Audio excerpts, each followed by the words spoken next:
Hello दोस्तों, कैसे आप सभी। मैं बीके सिंह आप सभी का मैथमेट बीके सिंह में स्वागत करता हूं और मैं आशा करता हूं कि आप सभी स्वस्थ होंगे, मस्त होंगे और अपनी पढ़ाई व सेहत का भी अच्छे से ख्याल रख रहे होंगे।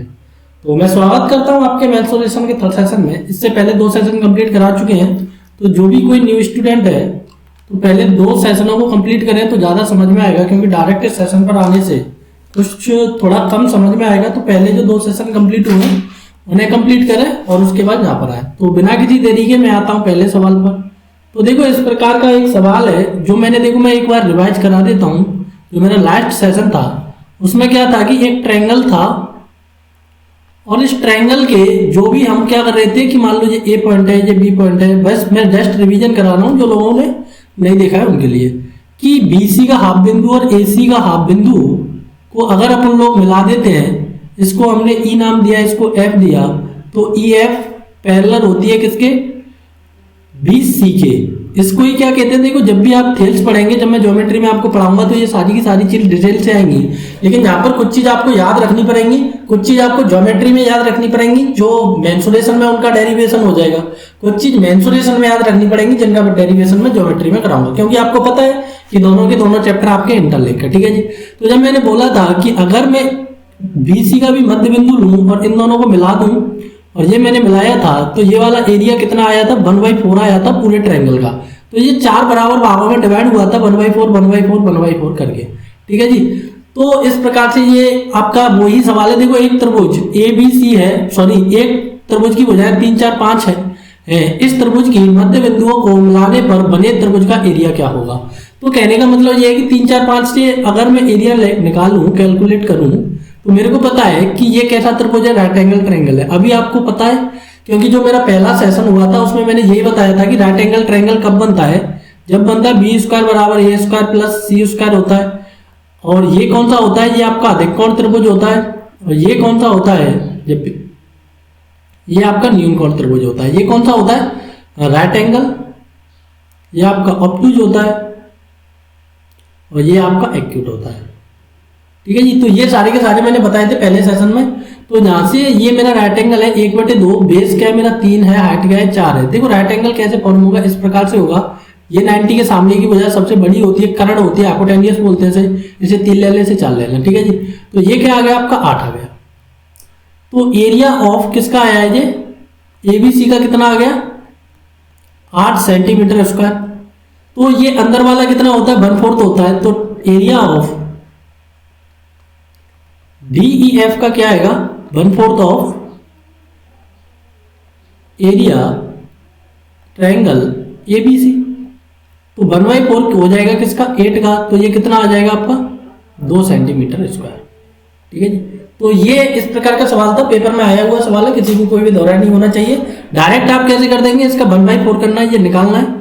अब देखो नेक्स्ट सवाल, ये आगे बताएंगे। देखो ये सवाल ये पेपर में आया है 2019 के सीजीएल के किसी शिफ्ट का एक सवाल है, तो काफी अच्छा सवाल है। देखो, यदि किसी भी त्रिभुज के कोणों का रेशियो दिया है इतना, तो इसकी भुजाओं का अनुपात क्या होगा।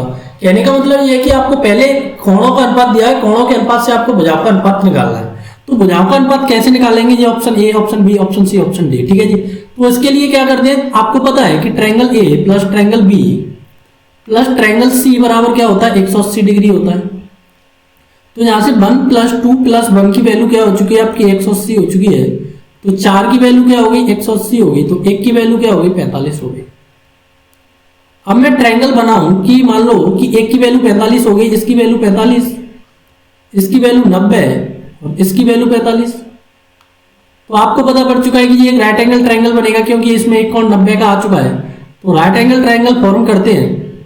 तो देखो ये क्या है आपका 90 है, ये दोनों कैसे हो गए, 45 45 हो गए। तो आपको पता है कि अगर ये 45 है तो 45 के सामने की बजाय ये x है, तो ये 45 डिग्री है। तो ये 45 डिग्री के सामने की ये x मानिए, तो ये भी कितनी होगी, x होगी। ठीक है जी। तो ये से ए बी सी मान लेते हैं। अब एक चीज और पता है आपको कि बी सी स्क्वायर बराबर क्या होता है, A B square plus A C square. कर्ण स्क्वायर बराबर क्या होता है, ये पाइथागोरस लगा रहा हूं मैं, आधार स्क्वायर प्लस लंब स्क्वायर। ठीक है जी। तो लंब कितना है मेरा x है, तो x का स्क्वायर, कर्ण के सॉरी आधार कितना x है, x का स्क्वायर। तो यहां से क्या बन गया मेरा कर्ण का स्क्वायर। तो ये क्या हो चुका है 2x स्क्वायर। तो कर्ण क्या आएगा मेरा यहां से, तो कर्ण आएगा मेरा x√2। ठीक है जी। तो अब मैं सारी की सारी भुजाओं को लिखूं, ये आपको याद रखना है, डायरेक्ट निकालना है, मैंने अब निकाल के बता दिया है कि ए बी क्या आएगा मेरा, A B ratio B C ratio, देखो इसमें से कोई सा भी रेशियो ये नहीं है कि मेंटेन करना है, और ए सी में लिखूं।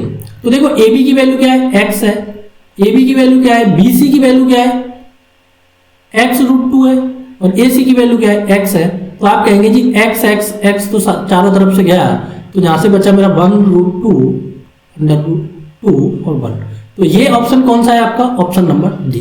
तो देखो ये काफी अच्छा सवाल है, एसएससी का पूछा हुआ सवाल है। तो जिन लोगों को इसकी अंडरस्टैंडिंग नहीं थी तो वो इस सवाल को नहीं कर पाएंगे। केवल इसमें करना क्या है कि होता क्या है कि स्टूडेंट बोलते हैं कि ऐसे सवाल नहीं होते हैं। देखो सारे टाइप के सवाल पेपर में आपके लिए कराना थोड़ा सा इम्पॉसिबल है, आपको भी थोड़ा सा दिमाग का यूटिलाइज करना होता है कि उसकी सहायता से आपको आगे चलना होता है। ठीक है जी। तो आज का सेशन फिर से हम चलते हैं, बेसिक से कुछ फॉर्मूले आपके लिए बताएंगे। तो कुछ मैंने बताया था आपको विषम बाहु त्रिभुज, आप इसे स्केलेन ट्रायंगल बोलते हैं विषम बाहु। विषम बाहु कौन सा त्रिभुज होता है जिसकी सभी भुजाएं कैसी हो, आपकी असमान हो। तो ये ए है, ये बी है, ये सी है। ठीक है जी। तो बी के सामने की भुजा बी, ए के सामने की भुजा ए, सी के सामने की भुजा सी। मैंने त्रिभुजों का वर्गीकरण कराया था आपको लिए दो प्रकार से, एक तो साइड के बेस पर, और एक कराया था मैंने एंगल के बेस पर। ठीक है जी। एंगल के बेस पर भी 3 प्रकार के थे, साइड के बेस पर भी आपके 3 प्रकार के थे। एंगल के बेस पर 3 प्रकार के थे आपके, राइट एंगल, ऑब्टूज एंगल और एक्यूट एंगल। विषम बाहु, समबाहु और समद्विबाहु। ठीक है जी। तो ये आपके 3 प्रकार के इधर थे, 3 प्रकार के इधर थे। तो ये कौन सा है आपका विषम बाहु है।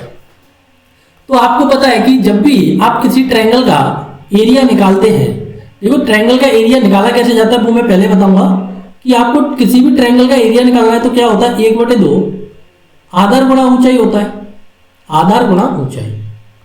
अब इस वाले केस में क्या होता है कि आपको ऊंचाई नहीं पता होता है, कि अगर आपको ये ऊंचाई पता हो, ऊंचाई हमेशा 90 बनाएगी। ठीक है जी।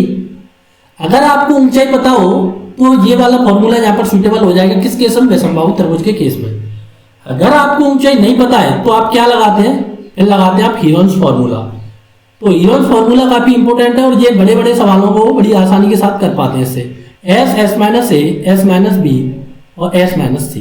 डेरिवेशन की कोई जरूरत नहीं है, काफी लंबा डेरिवेशन हो जाता है, बस आपको याद रखना है। एस क्या है यहाँ पर, एस है मेरा सेमी पैरामीटर, इसे बोलते हैं आप हिंदी में अर्ध परिमाप। हो सकता है काफी बच्चे से जानते हो। तो अर्ध परिमाप होता है ए बी सी का परिमाप में आपको किसका डिवाइड करना है, 2 का डिवाइड करना है। तो ये हो जाता है इसका अर्ध परिमाप। ठीक है जी। तो एरिया 2 प्रकार से निकलेगा। अगर आपको हाइट पता है तो ये वाला फॉर्मूला लगेगा, अगर हाइट नहीं पता है तो आपको किस पर जाना पड़ेगा, हीरोन्स फॉर्मूला पर जाना पड़ेगा। अब इसमें एक और चीज आती है अंतःवृत्त और बाह्यवृत्त। देखो अंतःवृत्त क्या होता है आपका कि जब भी कोई ट्रायंगल है, कोई ट्रायंगल है आपका, तो इसमें आप एक अंतःवृत्त बनाए कि जो इसकी सारी भुजाओं को टच करता हुआ निकले। तो ये इसका क्या होता है जी, अंतःवृत्त होता है। तो अंतःवृत्त की त्रिज्या का मतलब होता है कि मान लो ये कोई पॉइंट है, तो इस सर्किल की रेडियस निकालने का मतलब होता है कि आप इस क्या निकालेंगे, इस वृत्त की अंत्य त्रिज्या निकालेंगे। अंत्य क्यों बोल रहे हैं, क्योंकि ये इसके अंदर बना हुआ है। इसी प्रकार से मान लो कि ये आपका क्या है, एक ट्रायंगल है और उसमें एक क्या बना रहे हैं आप, बाह्य रूप से एक सर्किल खींच रहे हैं जो इस ट्रायंगल की तीनों वर्टेक्स से पास हो रहा है। ठीक है जी। तो इसे बोलते हैं आप बाह्यवृत्त। ये क्या है आपका अंतःवृत्त, तो अंतःवृत्त, और ये क्या है आपका बाह्यवृत्त। तो इस वाले ट्रायंगल की अगर आप रेडियस निकालेंगे तो ये क्या हो जाएगी, सरकम रेडियस बोलते हैं, और इसकी निकालेंगे तो इसकी क्या बोलते हैं आप, रेडियस बोलते हैं। ठीक है जी। तो अंतः त्रिज्या और बाह्य त्रिज्या, तो इन रेडियस और सरकम रेडियस बोलते हैं इन्हें। ठीक है जी। तो देखो जब भी आप आइसोसेलेस के लिए बात करें, आइसोसेलेस पे एक चीज और ध्यान रखनी है, सॉरी ये स्केलेन ट्रायंगल है, जो चीज विषम बाहु त्रिभुज पर लगती है वो सारे त्रिभुजों के लिए एप्लीकेबल होती है। जब आप एरिया निकालेंगे राइट एंगल ट्रायंगल का हीरोन्स फॉर्मूला से, तो राइट एंगल ट्रायंगल का भी एरिया वही आएगा, ये नहीं कि एरिया ना आ पाए। क्योंकि देखो जब भी आपको पता है कि विषम बाहु त्रिभुज का मतलब होता है जिसकी सारी भुजाएं असमान हो, तो इसे राइट एंगल में बनाएंगे तो राइट एंगल कौन सा तुम्हारा समबाहु त्रिभुज है, समद्विबाहु है। अगर समद्विबाहु का भी आप इससे निकाल देंगे हीरोइंस से, तो ये फॉर्मूला सबके लिए एप्लीकेबल होता है। ये नहीं कि ये केवल विषमबाहु त्रिभुज के लिए है, ये केवल सारे त्रिभुजों के लिए एप्लीकेबल है, ठीक है जी। तो विषमबाहु त्रिभुज की इस वाली रेडियस का फॉर्मूला होता है आपका त्रिभुज का क्षेत्रफल, एरिया ऑफ ट्रायंगल, कैसे आता है, कहां से आता है, ये सारी की सारी चीज अब तो फिलहाल आपको याद रखनी पड़ेगी, लेकिन मैं इसको डेरिवेट कराऊंगा ज्योमेट्री में, अर्धपरिमाप, ठीक है जी। तो ट्रायंगल को एरिया आप डेल से व्यक्त करते हैं, अर्धपरिमाप आप एस से व्यक्त करते हैं, तो आर की वैल्यू क्या हो जाती है आपकी, डेल अपॉन एस हो जाती है, ठीक है जी। तो ये हो जाती है आपकी इन रेडियस। अब मैं बात करता हूं आउटर रेडियस की, बाह्य वृत्त की त्रिज्या की, तो ये क्या है, अंतःवृत्त की त्रिज्या। निकालना इसको बड़ा आसान है, मैं आपके लिए थोड़ा सी हिंट भी दे दूं। अगर देखो आप इसे इससे मिला दें, इसे इससे मिला दें, इसे इससे मिला दें, इसको इससे मिलाएं, इसको इससे मिलाएं, तो देखो ये वाला एक सांप बन रहा है, तो ये एक ट्रायंगल हो गया। इसी प्रकार से इसमें 3 ट्रायंगल बनेंगे, तीनों ट्रायंगलों का एरिया का योग आपको बड़े ट्रायंगल के बराबर कर देना है। तो इस वाले ट्रायंगल में जो आपकी हाइट आ रही है ये 90 बनाएगी, ये 90 बनाएगी, ये 90 बनाएगी, तो ये हाइट आएगी, यही क्या हो जाएगी आपकी रेडियस हो जाएगी। बस मैं बता दिया हूँ, डेरिवेशन में फिर कभी कराऊंगा इसका। इसी प्रकार से इसका निकालते हैं तो किसी को कोई भी दिक्कत तकलीफ नहीं आएगी। तो बाह्यवृत्त की त्रिज्या को आप रिप्रेजेंट करते हैं आर से, तो इसका क्या होता है एबीसी। एबीसी क्या है, त्रिभुज की तीनों भुजाओं का मल्टीपल, अपॉन में होता है 4 मल्टीप्लाई त्रिभुज का क्षेत्रफल, एरिया ऑफ ट्रायंगल,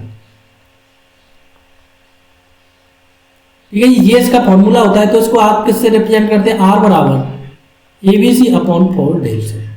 तो इनके बेसिस पर काफी सवाल पूछे जाते हैं पेपर में, तो ये इस कारण मैं इनको अभी यहाँ पर बता दिया हूं, लेकिन मैं फिर से बोल रहा हूं कि डेरिवेशन इसका मैं कहां पर कराऊंगा, ज्योमेट्री में इसका डेरिवेशन पूरा का पूरा करा दूंगा। तो एक चीज आपको ध्यान रखनी है कि जो चीज हमेशा आपकी किसके लिए एप्लीकेबल होती है, विषमबाहु त्रिभुज के लिए एप्लीकेबल होती है, वो सारे के सारे त्रिभुजों के लिए एप्लीकेबल होती है। अब चलते हैं हम थोड़ा सा आगे, और थोड़ा सा आगे चलते हैं हम समबाहु त्रिभुज पर।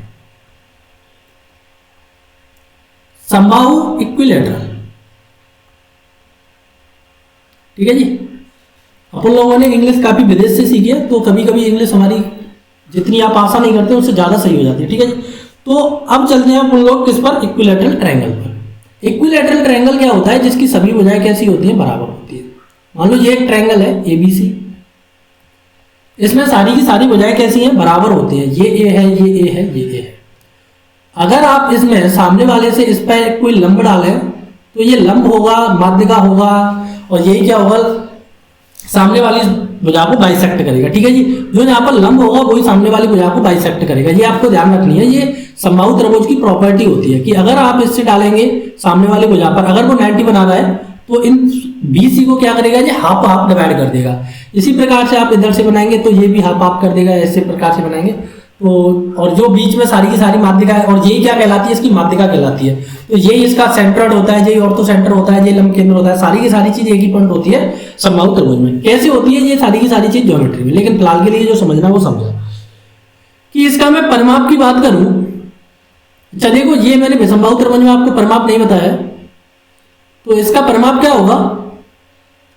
अच्छा ये अर्धपरिमाप है, तो परिमाप क्या होगा, a प्लस बी प्लस सी होगा।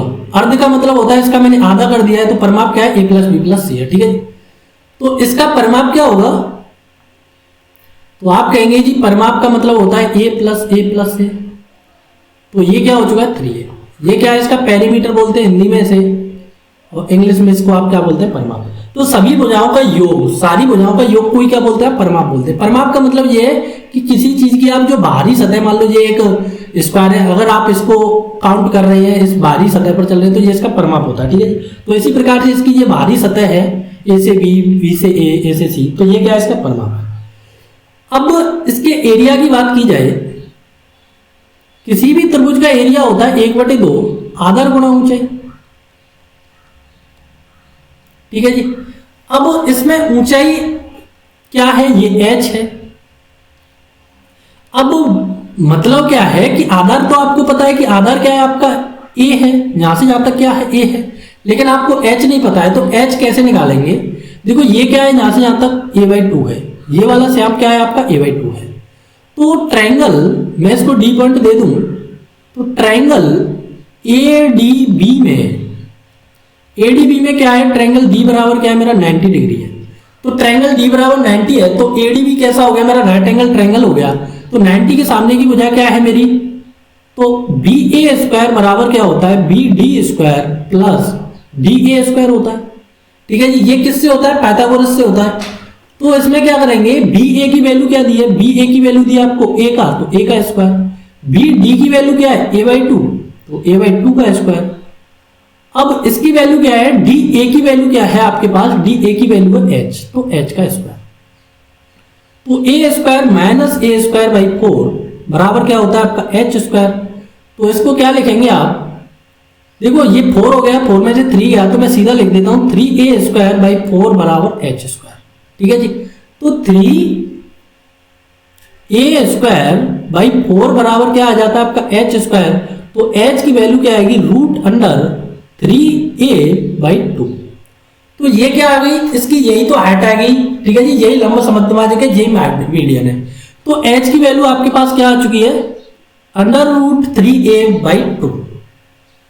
तो देखो 1/2 मैंने एज इट इज रखा। आधार क्या है आपका, आधार मेरे भाइयों a है, और ऊंचाई क्या आ गई, रूट 3 मल्टीप्लाई a बाई 2।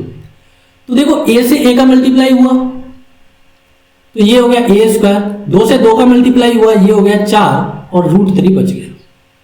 तो इसको क्या लिखते हैं आप, अंडर रूट 3/2a स्क्वायर। तो जब भी आपको समबाहु त्रिभुज का एरिया निकालना है, तो वो क्या होता है आपका, अंडर रूट 3/4 भुजा स्क्वायर। ठीक है जी, अंडर रूट 3/4 भुजा स्क्वायर कैसे आता है वो आपको यहां से सीख लेना है। मैं पूरा का पूरा डेरिवेट आपके लिए करा दिया। परिमाप क्या होता है, परिमाप होता है आपका 3a, और एरिया क्या होता है, एरिया होता है आपका अंडर रूट 3/4 भुजा स्क्वायर। तो फिर से लिख देता हूं मैं, परिमाप क्या होता है आपका, परिमाप होता है आपका 3a, एरिया क्या होता है आपका, एरिया होता है अंडर रूट 3/4 भुजा स्क्वायर। भुजा क्या है ना, a बराबर क्या है इसकी, यहां पर साइड है। देखो इससे पहले आपने ये सारी की सारी चीज रट रखी है, रटनी अब भी पड़ेगी, लेकिन अब आपको समझ के रटनी है। ठीक है जी, तो एरिया कैसे आया, परिमाप कैसे आया, ये आप इतना सारी चीज समझ पाए। अब बात करते हैं थोड़ी सी आगे, इसकी h कितनी आई, h आई थी आपकी अंडर रूट 3/2a। ठीक है जी, इसकी h कितनी आई थी, अंडर रूट 3/2a आई थी। अब बात करते हैं इसकी इन रेडियस और सर्कम रेडियस की। अब देखो ये चीज क्या है, ये है आपका एक इक्विलैटरल ट्रायंगल। अब देखो इन रेडियस की मैं बात करूं, तो इन रेडियस का मतलब होता है कि एक ऐसा सर्कल मैं खींचूं जो इसकी सारी भुजाओं को टच करता हुआ जाए। अब इससे मैंने इस पर डाल दिया एक, यही मेरी माध्यिका है, यही मेरा लंब है, यही मेरा क्या है, सारा कुछ है जो इसी सर्कल का, सॉरी इस त्रिभुज का होता है। यही ऑर्थो सेंटर है, यही इंटर सेंटर है, यही सर्कम सेंटर है, जो भी है वो एक ही पॉइंट होता है। तो एक चीज मैंने बताई थी आपको कि जब भी आप कोई ट्रायंगल लेते हैं और इस प्रकार से आप एक वो बनाते हैं, तो जो केंद्रक होता है आपका, ये वाला केंद्रक होता है, ये माध्यिकाओं को 2 अनुपात में डिवाइड करता है, इससे ऊपर वाला 2:1 में। कहने का मतलब ये है कि किसी त्रिभुज में आप माध्यिका डालते हैं, तो माध्यिका जिस बिंदु पर मिलती है उसको क्या बोलते हैं, केंद्रक बोलते हैं। तो केंद्रक माध्यिका को 2 भागों में डिवाइड करता है, ऊपर वाला 2, नीचे वाला 1। ठीक है जी, तो इसी प्रकार से देखो ये केंद्रक है, केंद्रक माध्यिका को 2 भागों में विभाजित करता है। एडी क्या है, यहाँ पर एडी आपकी माध्यिका है, एडी क्या है, माध्यिका है। तो ऊपर वाली 2 यूनिट होगी, नीचे वाली 3 यूनिट होगी। तो टोटल कितनी हो चुकी है आपकी, इसको बोलते हैं कि केंद्रक माध्यिका को 2:1 में विभाजित करता है। ठीक है जी, 2:1 में विभाजित करता है केंद्रक माध्यिका को। तो अब आपको पता है कि आपकी h कितनी आई है, h आई है आपकी अंडर रूट 3/2a। मैं इसको थोड़ा सा साफ कर देता हूं आपके लिए, मैं वो लिख दिया हूं कि ये पूरी की पूरी यहां से यहां तक, देखो ये वाली क्या है आपकी h है, h की वैल्यू क्या दी है आपको, 3 दी है, और 3 की वैल्यू क्या है आपके पास, अंडर रूट 3/2a। तो 1 की वैल्यू क्या होगी, 1 की वैल्यू होगी आपकी अंडर रूट 3/2, नीचे आएगा 3, ऊपर आएगा 1 मल्टीप्लाई 1। तो ये नीचे क्या बचेगा, देखो इसको 3 को क्या लिखते हैं, अंडर रूट 3/2, √3 मल्टीप्लाई √3 मल्टीप्लाई ए, तो ये मेरा कटा, तो मेरा क्या बचा a/2√3। तो आपने किसकी वैल्यू निकाली, a की वैल्यू निकाली, ये नीचे वाला 1 यूनिट है ना, इसकी वैल्यू निकाली। यही क्या है, इस त्रिभुज की क्या है, त्रिज्या है। तो आपकी इन रेडियस क्या होती है, a/2√2, तो ये क्या होती है आपकी इन रेडियस। ठीक है जी। अब मैं बात करूंगा सर्कम रेडियस की, तो देखो उसके लिए मैं नेक्स्ट स्लाइड लेता हूं और इस स्लाइड में थोड़ा सा मैं चेंजेस करता हूं, एक सेकंड, तो समझते हैं। अब देखो अब इन रेडियस आपकी आ चुकी है, इन रेडियस कितनी आ चुकी है, ये रही। तो इसको मैं लिख देता हूं, आर इन कितना आया आपका, वैसे आर के साथ इन लिखने की कोई जरूरत नहीं है, तो a/2√3। अब मैं लिखूंगा आर, अब मैं लिखूंगा आपकी क्या, बाह्य त्रिज्या लिखूंगा। देखो ये क्या है आपका, एक ट्रायंगल है, तो इसमें मैंने क्या बनाया, एक सर्किल बनाया। तो इसकी रेडियस क्या होगी, ये वाली होगी, नीचे वाली क्या होगी, इन रेडियस होगी। ये क्या होती है, 1 यूनिट होती है, और ऊपर वाली क्या होती है आपकी 2 यूनिट होती है। और इस पूरे की वैल्यू क्या है आपकी, AD की वैल्यू आपने निकाली थी, AD की वैल्यू देखो ये रही, √3/2a। तो इसी को क्या बोलते हैं आप, h बोलते हैं, √3/2a। अब ये क्या है, पूरा का पूरा 3 है, तो 3 की वैल्यू क्या है आपके पास, √3/2a है। अब ऊपर वाला 2 यूनिट है, तो 2 की वैल्यू चाहिए आपको, तो √3/2, नीचे 3 आएगा, a ऊपर 2 आ गया। ठीक है जी। तो इसको आप फिर से क्या लिखेंगे, तो ये आपकी r हो जाएगी, तो √3/2 √3 a। तो देखो ऊपर मेरा 2 और है, तो 2 से 2 गया, इससे ये गया, तो अल्टीमेट मेरा बचा क्या, a/√3। तो a/√3 ये क्या होता है आपका, ये होती है आपकी अंतःवृत्त की त्रिज्या, क्या होती है वो होती है, और ये हो जाती है आपकी बाह्य वृत्त की त्रिज्या। ये क्या हो जाती है, a/√3, ये हो जाती है क्या आपकी बाह्य वृत्त की त्रिज्या। तो आपको ध्यान रखना है कि a/√3 ये क्या है, r है। तो देखो ये क्या है कि बाह्य वृत्त की त्रिज्या अंतःवृत्त की त्रिज्या की कैसी होती है कि r रेशियो में इसका लिखूं, तो ये क्या होता है 1:2 होता है। कि आप देख पाएंगे कि r की जगह क्या लिखेंगे आप, a/2√3, इसकी जगह क्या लिखेंगे, a/√3। तो देखो ऊपर a से a गया, 3 से 3 गया, तो ये क्या बचा 1/2:1, तो इसको क्या लिखेंगे 1:2। तो ये रेशियो कई बार पेपर में पूछा जाता है और कई बार पूछा भी गया है। ठीक है जी। तो आज के सेशन में केवल मैं इतना ही रखता हूं। तो ये सारे के सारे फॉर्मूले आपको एक जगह कलेक्ट करते चलने हैं, क्योंकि ये डेरिवेट मैं कराता जा रहा हूं, आगे चल के नहीं हो पाएगा। देखो ये आपके लिए होमवर्क है, ठीक है जी, इसको आपको करके देना है मेरे को, आंसर कमेंट बॉक्स में कमेंट करना कि एक समबाहु त्रिभुज का एरिया इतना है तो उसका परिमाप क्या होगा। एरिया क्या होता है, चलो √3/4 भुजा स्क्वायर होता है, उसकी वैल्यू क्या दी है आपको 400√3। तो इससे ये गया, तो a² बराबर क्या है आपका, देखो 400 ये मल्टीप्लाई 4 ये, तो ये हो गया आपका 1600, इसका 20 हो गया, इसका 2 हो गया, यहां से क्या आ गया आपका 80 आ गया, किसकी वैल्यू 4 × 16 40 आ गया ना, 40 आ गया a की वैल्यू। परिमाप क्या होता है 3a होता है, तो 3 मल्टीप्लाई 40 बराबर 120 सेमी। ठीक है जी। परिमाप देखो आपकी लंबाई की इकाई है तो केवल सेमी आएगा, और ये क्या है, सॉरी मीटर आएगा, क्योंकि मीटर में दिया है मेरे को, और एरिया हमेशा आपका सेंटीमीटर स्क्वायर, क्योंकि डबल इकाई है तो वो उसमें आता है। तो मैंने आपसे बोला था कि मैं कोई भी आपके लिए होमवर्क नहीं दूंगा तो उसका आंसर उसी में रहेगा। तो आज की वीडियो में मैं केवल इतना ही रखता हूँ। कल की वीडियो में मैं बताऊंगा आपके लिए राइट एंगल की सारी प्रॉपर्टी, और एक बताएंगे हम आइसोसेलेस की। ठीक है जी। तो उसके बाद हम फिर चलते हैं, काफी क्वेश्चन करेंगे, फिर उसके बाद हमारा होता है सर्किल पढ़ेंगे, इसमें वृत्त पढ़ेंगे, आयत पढ़ेंगे, वर्ग पढ़ेंगे, सारे के सारे जितने भी आपके चतुर्भुज हैं वो सारे के सारे पढ़ेंगे। फिर ये कि जैसे ही कंप्लीट होगा फिर हम 3D की तरफ जाएंगे, फिर वहां पर आयतन निकालेंगे, किसका निकालेंगे, शंकु का निकालेंगे, घन का निकालेंगे, घनाव का निकालेंगे, प्रिज्म का निकालेंगे, पिरामिड का निकालेंगे। ये चीज आपने काफी कम पढ़ी होंगी, लेकिन हम इसे सारे को पढ़ाएंगे। और क्या बचा आपका, बेलन का निकालेंगे। तो ये सारी की सारी चीज बचना बाकी है। फिर पढ़ेंगे हम ज्योमेट्री, तो जो भी कसर आपकी कंप्लीट हो जाएगी यहाँ पर, तो वो कहाँ पर कंप्लीट होगी आपकी ज्योमेट्री में। ठीक है जी, क्योंकि ये दोनों टॉपिक एक दूसरे के कॉम्प्लीमेंट है। तो thank you for watching, take care, bye bye, जब तक के लिए जय हिंद।